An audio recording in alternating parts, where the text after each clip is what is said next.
Disociatívna porucha identity. Čo to je? Disociatívna porucha identity je porucha viacnásobnej osobnosti. Znamená to, že v človeku žije akoby viac osobností naraz.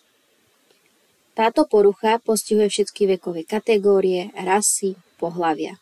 Touto poruchou trpia 2% populácie a zaoberá sa ňou Národná aliancia pre duševné choroby, v skratke NAMI.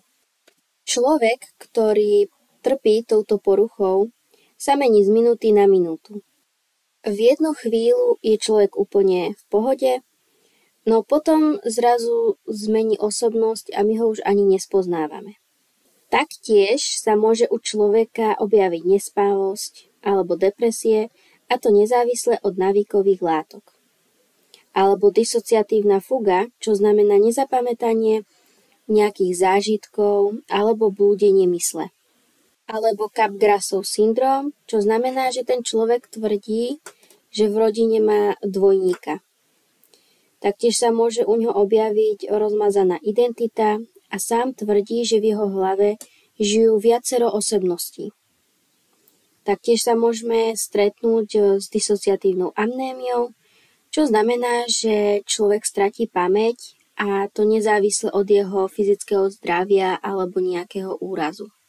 Odborníkom sa podarilo zistiť príčiny tejto poruchy. A to je napríklad nejaká trauma z detstva, kedy to dieťa nevie sa vyrovnať s tým, čo sa stalo, tak si akoby vytvorí novú identitu a tú starú ako keby posunie dozadu, tak aby zabudol na to, čo sa mu stalo. Taktiež to môže spôsobiť dopravná nehoda alebo užívanie drog, či prípadne nejaká prírodná katastrofa alebo úraz hlavy. Tak ako väčšina porúch, tak aj táto sa dá liečiť.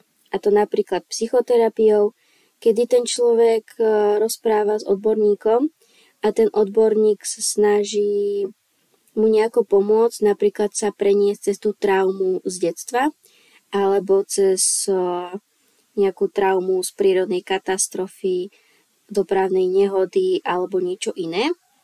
Taktiež sa používa ako liečba hypnóza a samozrejme lekár môže predpísať nejaké lieky, čo pomôže zmierniť túto poruchu. A to sú lieky ako napríklad antidepresíva, antipsychotika alebo lieky proti úzkosti. Jedna taká zaujímavosť o tejto disociatívnej poruchy identity je, že každá tá osobnosť v tele toho človeka môže mať iný rukopis alebo podpis, či meno alebo priezvisko. Toto by bolo všetko o disociatívnej poruche identity. Dúfam, že sa vám video páčilo. A ďalšiu poruchu, ktorú by som chcela preskúmať, sa nazýva depersonalizácia. Ale to už na budúce.